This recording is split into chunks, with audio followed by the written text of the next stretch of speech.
मालवण भरड येथील दत्त मंदिर येथे मोठ्या उत्साहात दत्त जयंती साजरी करण्यात आली। या निमित्ताने दत्त भक्तांनी श्री दत्त मंदिर येथे उपस्थिती दर्शविली। दिवसभर विविध धार्मिक व सांस्कृतिक कार्यक्रम या निमित्ताने आयोजित करण्यात आले होते। दिगंबरा दिगंबरा श्रीपाद वल्लभ दिगंबराच्या गजरात दत्त भक्तांनी दत्त जयंती मोठ्या उत्साहात साजरी केली।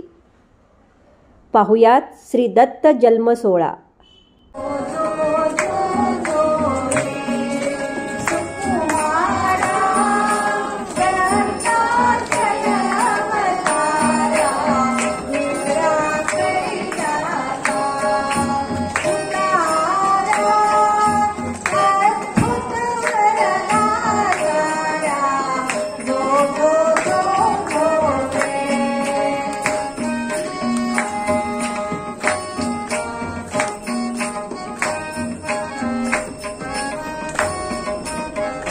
नंबर 1 निर्धार न्यूज, मालवण।